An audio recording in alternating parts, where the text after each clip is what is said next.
Human beings often believe that for life to move in the right direction, they must constantly act and control everything. We try to hold on to a relationship, try to force a career path, try to make life unfold according to our own plans. But the more people attempt to control things, the more everything begins to feel heavy, as if life itself were quietly resisting them. Carl Jung believed that behind this impulse lies the ego, the part of the mind that always wants certainty and safety. Yet beneath the ego, there exists a deeper layer of the soul, where intuition, the unconscious, and what many traditions call the guidance of God, quietly operate. When we try to force life according to our own will, we are often moving against that deeper current. And when that happens, life begins to send clear signals. Everything slows down, the energy inside gradually fades, and plans that once seemed certain suddenly collapse. According to Jung, those moments are sometimes not failures, but the way life forces us to stop so that we can listen to deeper guidance. In this video, we will explore why sometimes the wisest thing you can do is not to try harder, but to stop forcing things and allow God to guide your life.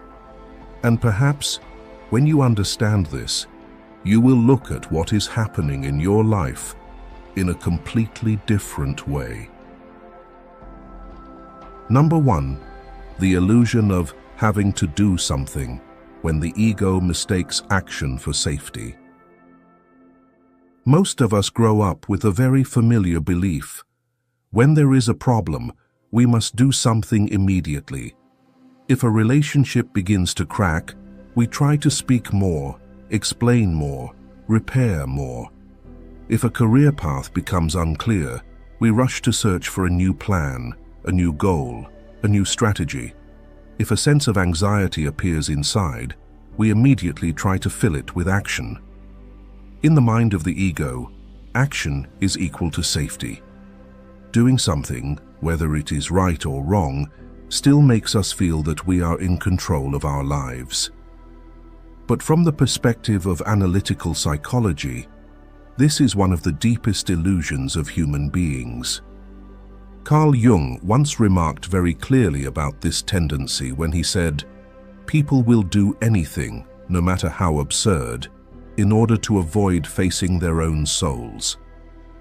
This statement is not only a psychological observation, it is also a warning. Instead of stopping to listen to what is happening inside, the ego often chooses the easier path: more action, more control, and forcing life to follow a certain direction. This creates a temporary feeling that we are being proactive. But deep inside, it is often only a subtle way of avoiding the truth of the soul. I remember a friend of mine named Sophia. She was the kind of person everyone thought was very energetic and highly driven. Sophia always had a plan for everything. If work became difficult, she would immediately set a new goal. If life felt slightly empty, she would sign up for a course, plan a trip, or start a new project. Her schedule was always full. But once, during a very long conversation late in the evening, Sophia admitted something she had never told anyone before. She said that sometimes she was afraid of empty moments. When there was nothing to do, she began to feel a vague uneasiness. And to avoid that feeling, she quickly searched for something new to do. Sophia's story actually reflects what many people are experiencing. We constantly do something not necessarily because it is needed, but because busyness makes us feel safe. The ego believes that if we stop, everything will collapse. So it pushes us to keep moving forward, keep acting, keep trying to control. But life does not operate entirely according to the logic of the ego. There are periods when constant action does not bring us closer to our path. In fact, it may even move us further away from it. Imagine that the human soul is like a deep lake. When the surface of the water is constantly disturbed, we cannot see its bottom. The harder we stir it, the more turbid the water becomes. Only when the surface becomes still can we begin to see what lies beneath. The human mind works in a similar way. When we constantly act because of anxiety, fear, or the desire to control, we make the surface of our soul chaotic. And in that state, it becomes very difficult to hear the subtle signals from within. Jung believed that the human soul is not merely a rational machine. Beneath our consciousness exists a deeper layer of the psyche, a place that contains intuition, symbols, and a form of wisdom that the ego cannot fully control. Many spiritual traditions call this deeper layer by different names, but in the experience of many people, it is also the place where they sense the quiet presence of God, a deeper form of guidance that the ego cannot force or command. When the ego rushes into action too quickly, it often ignores the signals coming from this deeper layer. And because of that, many people feel that even though they are doing many things in their lives, they still do not truly feel that they are moving in the right direction. They are busy, yet empty inside. They keep moving forward, yet they do not know where they are going. The paradox is that when people stop treating action as a shield that protects them, they begin to realize something very different. True safety does not come from controlling everything. It comes from the ability to listen to oneself. When we no longer feel the need to rush into action simply to calm the ego, we begin to have space to recognize what is truly happening within our soul. The deeper meaning here is this: life does not always require more action. Sometimes the most necessary thing is not to try harder, but to pause long enough to understand why we are trying. When people stop confusing action with safety, they begin to realize that calmness, listening, and honesty with oneself are the true foundations of wise decisions. And from that stillness, a deeper direction of life begins to appear, a path not forced by the ego, but gradually revealed by the quiet guidance of the soul. Number 2, when the soul withdraws its energy, why everything suddenly stops flowing. When people begin to realize that constant action does not always bring clarity, they often enter another experience, quieter, yet also more difficult to understand. This is the moment when everything in life suddenly stops flowing. Plans that once progressed smoothly begin to slow down. Work becomes heavier. Efforts that once brought results now seem ineffective. Many people describe this feeling as trying to row a boat on a river that has run dry. You keep rowing, you keep trying, but the boat does not move. A literary story can help us imagine this clearly. In the novel The Old Man and the Sea by Ernest Hemingway, the old fisherman Santiago has days when he sails out without catching a single fish. Other fishermen begin to think that his luck has run out, but Santiago does not panic.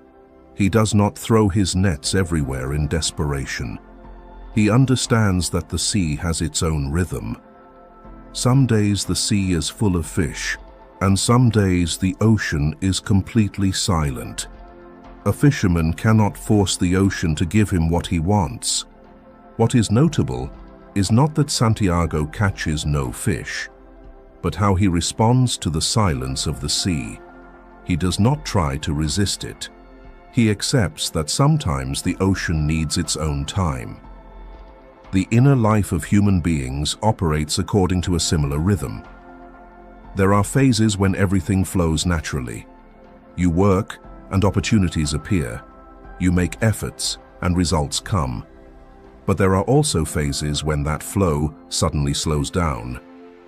When that happens, the ego often misunderstands and believes that we need to try harder. In Jungian psychology, human life is not governed only by willpower or plans.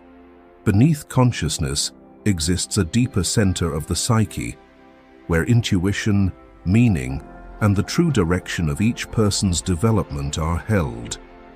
When we move closer to that path, energy often appears naturally.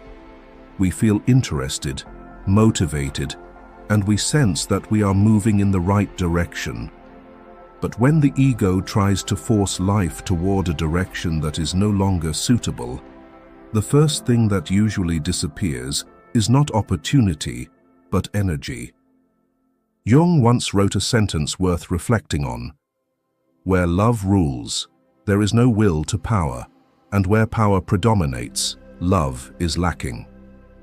This rarely happens suddenly. It begins very subtly. A little fatigue, a little loss of enthusiasm, and gradually the feeling that everything in life becomes heavier than before, even though you are still doing the same things.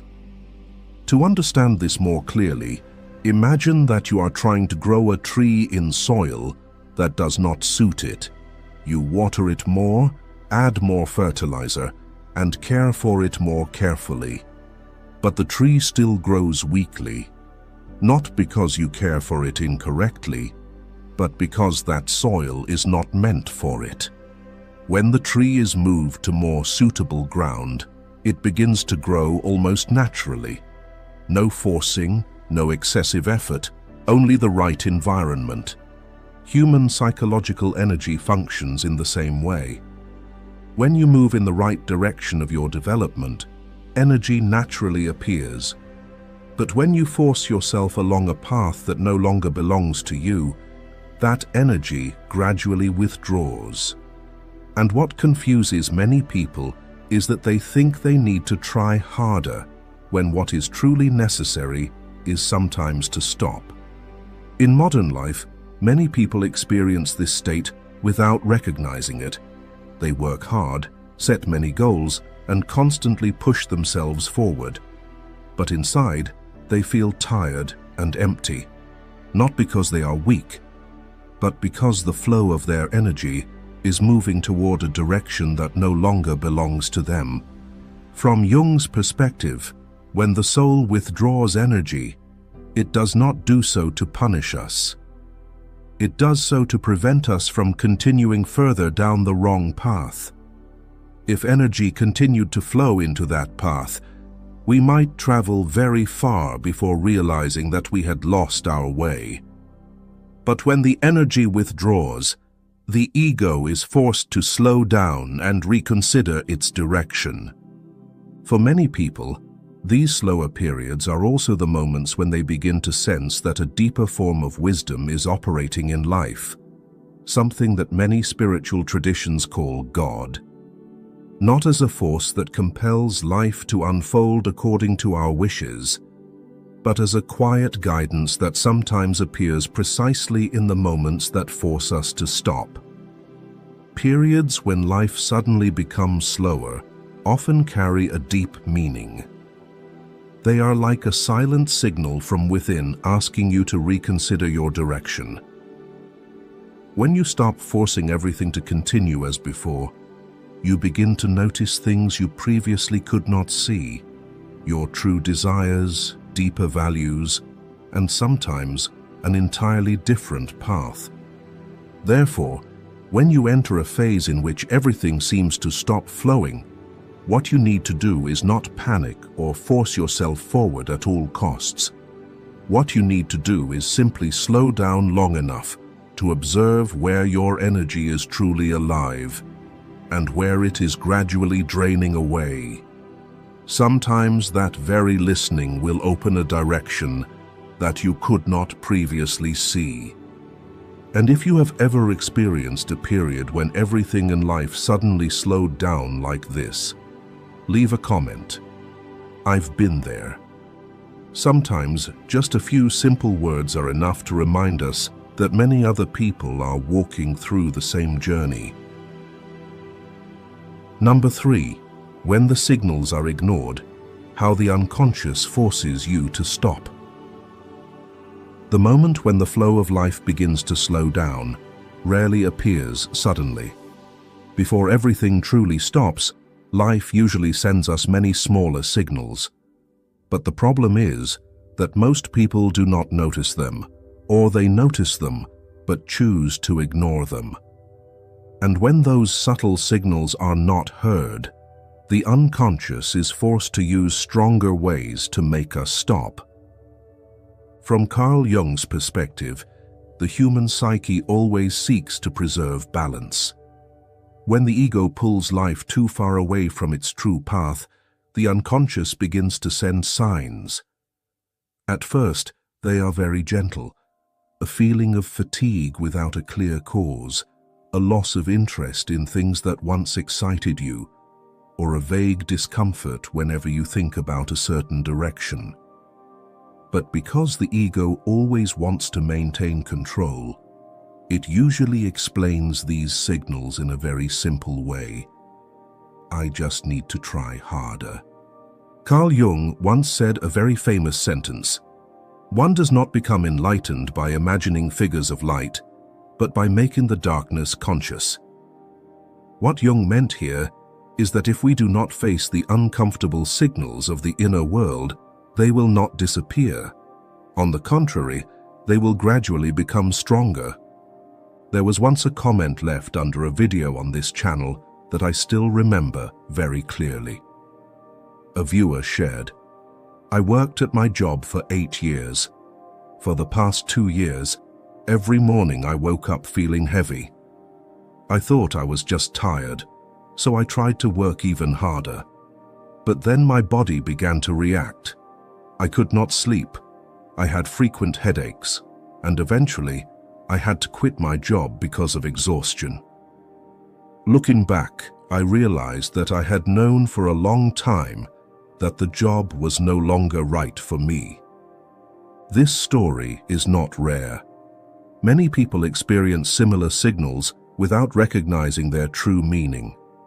From Jung's perspective, such symptoms are sometimes not our enemies. They are like a language of the unconscious. When the soul cannot communicate with the ego through intuition or gentle emotions, it begins to use stronger signals. An easy way to imagine this is to think about the dashboard of a car. When the engine has a problem, the car does not stop immediately. First, a small warning light turns on. If the driver notices it, they can stop the car and check. But if the driver continues to ignore the signal and keeps driving as if nothing is wrong, the small problem can turn into a major failure that forces the car to stop. The human soul works in a similar way. At first, the signal is only a feeling of discomfort. Then it may become prolonged fatigue, and eventually it can grow into larger crises such as burnout, loss of direction, or unexpected disruptions in life. Not because life wants to punish us, but because the unconscious is trying to force the ego to pay attention. One of the important things Jung recognized is that the unconscious always tries to bring a person back to the path of their true development.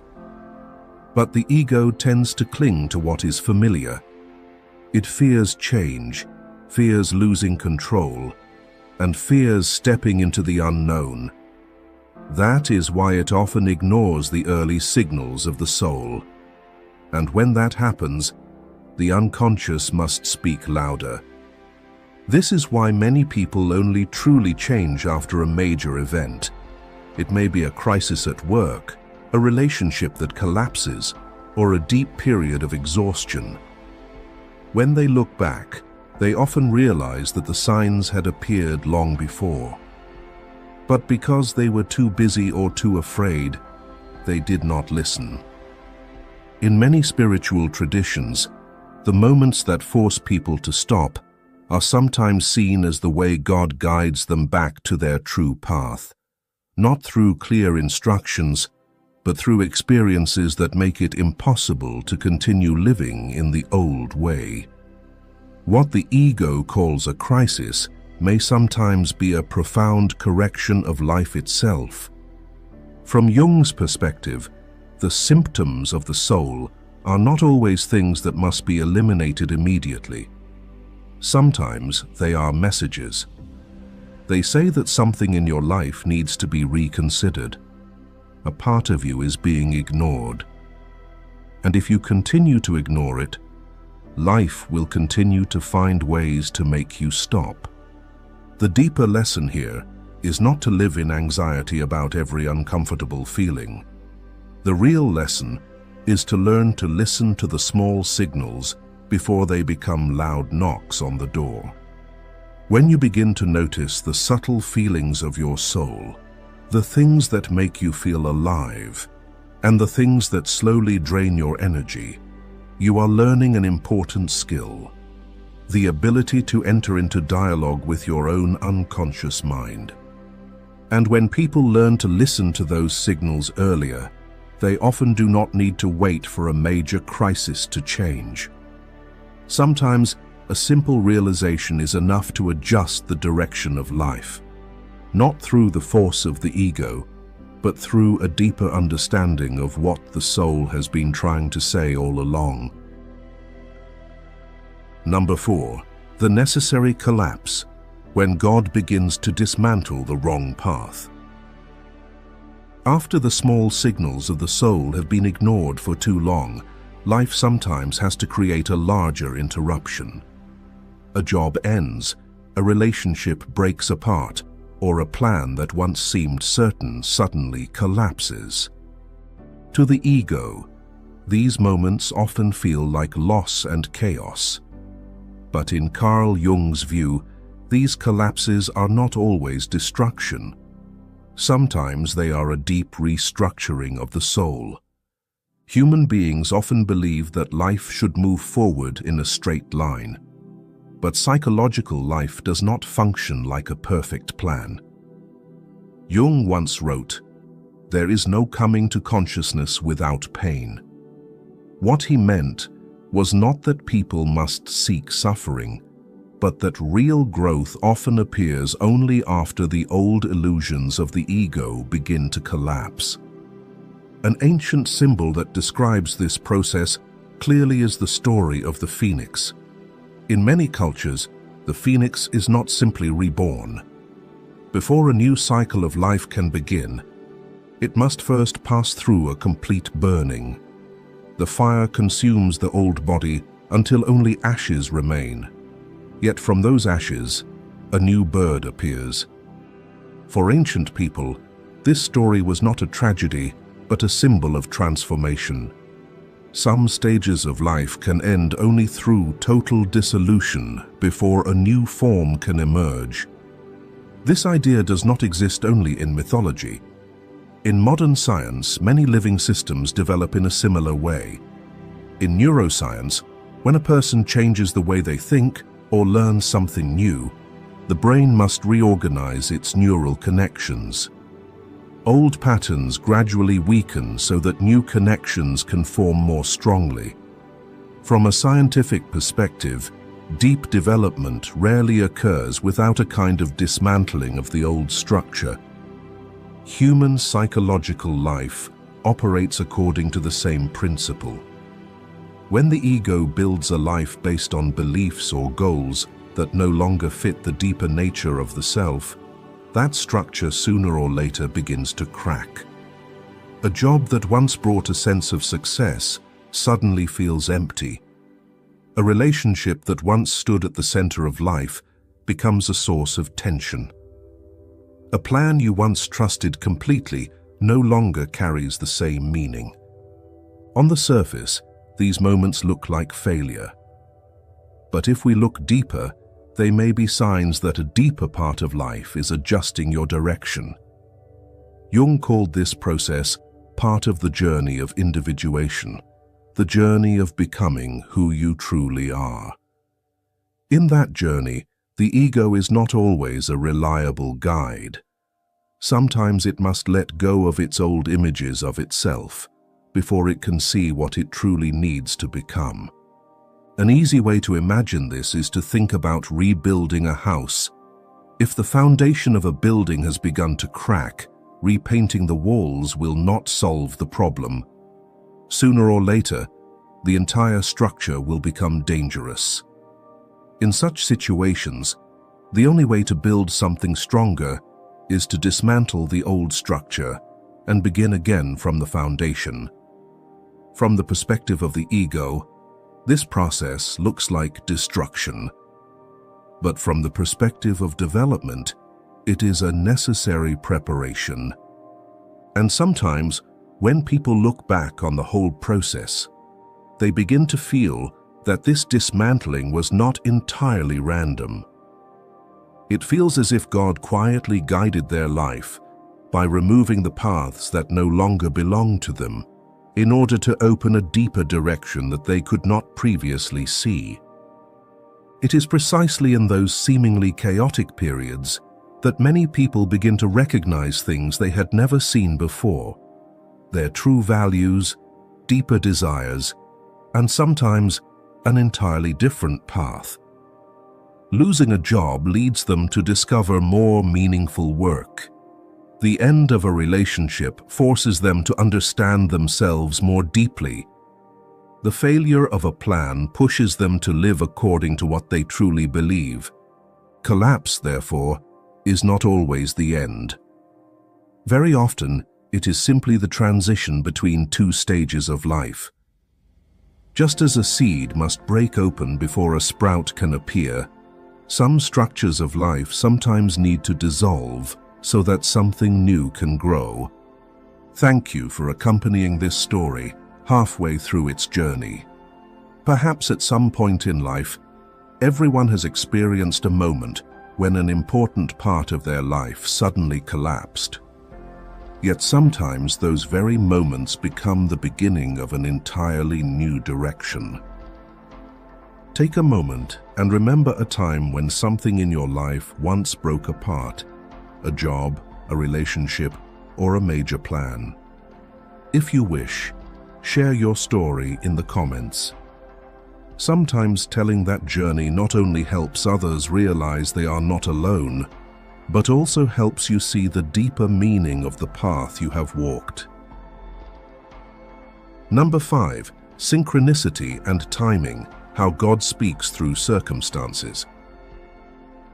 But after an old path collapses and people are forced to release the plans they once believed were certain, life sometimes begins to reveal very subtle signs. Not grand miracles or clear answers. Instead, they appear as small coincidences, circumstances that arise exactly when you need them most. An unexpected meeting, a piece of information heard by chance. An opportunity appeared just when you thought every door had closed. In those moments, many people begin to feel that life is trying to tell them something. Carl Jung called this phenomenon synchronicity, meaningful coincidence.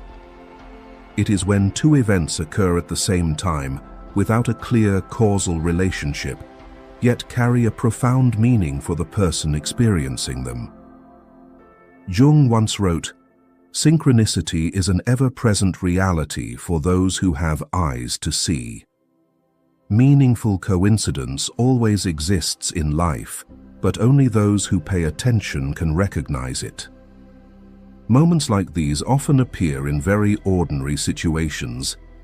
Have you ever thought about someone you had not contacted for a long time, and at that exact moment, your phone vibrated with a message from that very person? Or perhaps you were reflecting on an important decision in life and suddenly heard a sentence, a conversation, or a passage from a book that seemed to speak directly to what you were thinking. If taken separately, these events appear like random coincidences.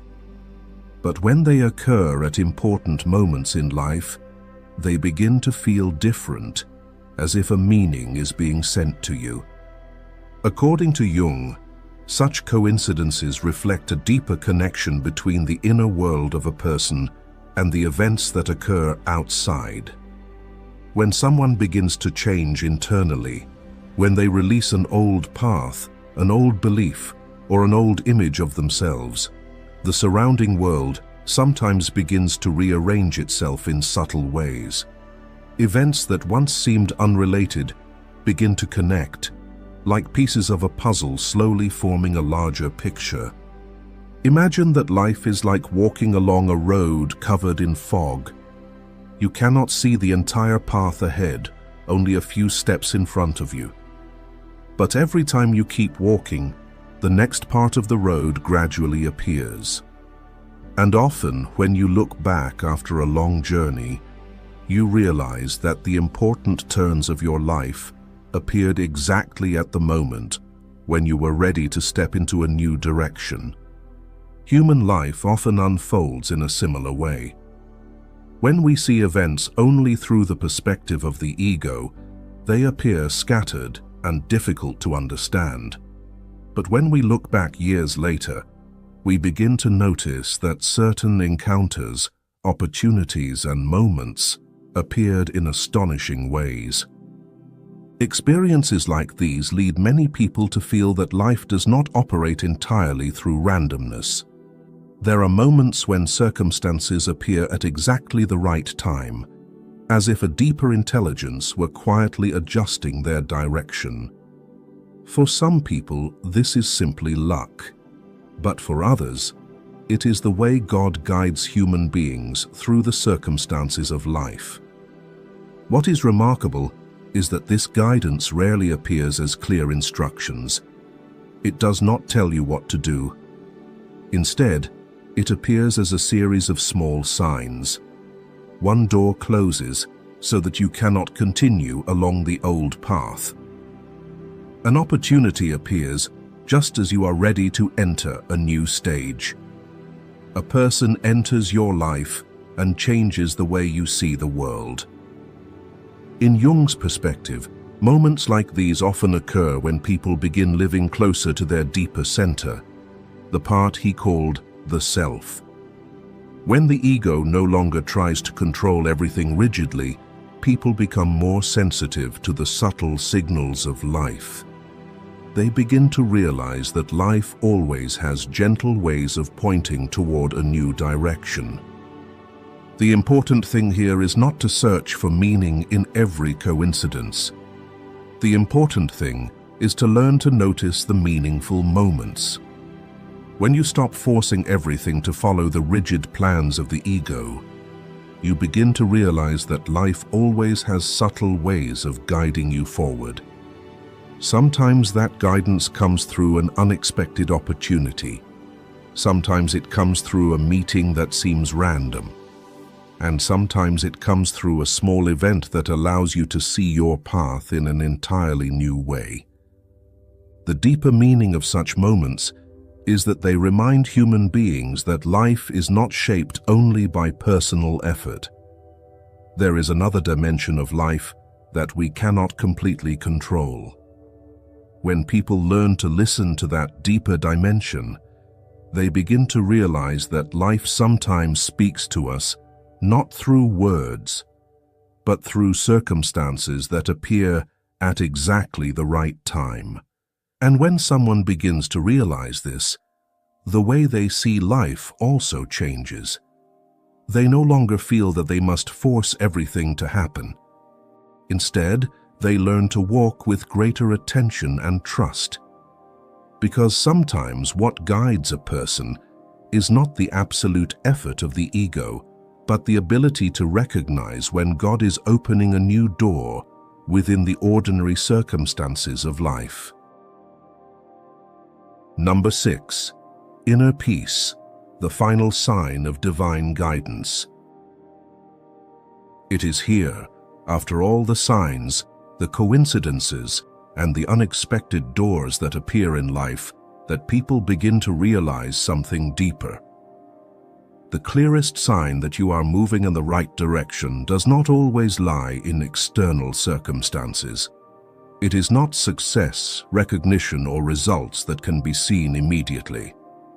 The deepest sign often appears in a much quieter place, the inner state of the soul. Carl Jung once wrote, "The privilege of a lifetime is to become who you truly are." And when a person begins to move closer to that true self, a very subtle change usually appears inside, a sense of peace they had never experienced before. During a Jungian therapy session, I once met a man in his early 30s named Stephen. He was neatly dressed, spoke clearly, and had a job many people considered desirable. But when the conversation became deeper, I noticed a fatigue in his eyes that was difficult to hide. Stephen said he had followed his current path for nearly 10 years. Everything made sense and was highly valued by society, yet inside he always carried a quiet tension.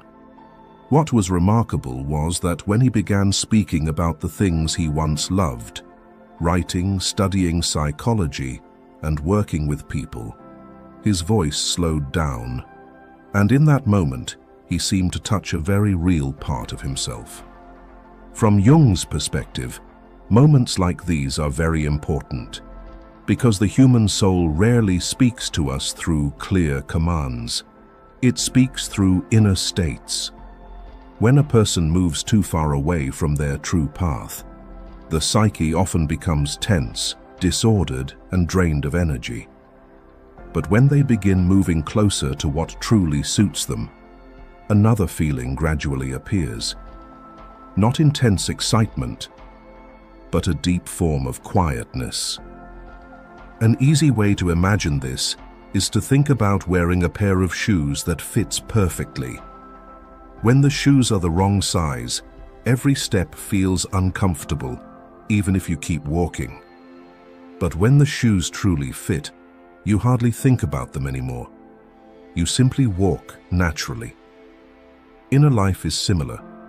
When you move away from your path, there is always a subtle tension inside. But when you move in the right direction, a natural sense of peace begins to appear. What is important here is that inner peace does not mean life becomes easy. Our true paths can still contain many challenges and uncertainties, but the inner experience becomes completely different. Instead of feeling as if we must struggle against life, we begin to feel that we are moving with a deeper current of it. Many people, after looking back on their lives over time, realize that the clearest sign they were on the right path was not external results. It was the inner change. They became calmer. They no longer felt the need to constantly prove something to the world. A quiet stability began to appear in the way they lived, the way they thought, and the way they made decisions. In Jung's philosophy, this state often appears when a person begins to live closer to their deepest center, the part he called the self. When the ego no longer tries to control everything rigidly, a deeper order of the soul begins to reveal itself. And within that state, people begin to feel that they are moving in the right direction, even when the path ahead is still not completely clear. For many people, this experience also carries a clear spiritual dimension. When people stop forcing life and begin listening to their soul, they feel as if a deeper wisdom is quietly guiding their journey. And in those peaceful moments, many people feel that God is guiding them in the right direction, not through clear instructions, but through the stillness that appears when they move closer to who they truly are. This leads to a very important realization. The deepest guidance in life rarely comes from external noise. It comes from the ability to listen to your own inner state. When a path constantly makes you feel tense and disconnected from yourself, it is often a sign that the ego is forcing life in a certain direction. But when a choice brings calmness and clarity inside, even if it is still uncertain, it is often a sign that you are moving closer to what truly belongs to you.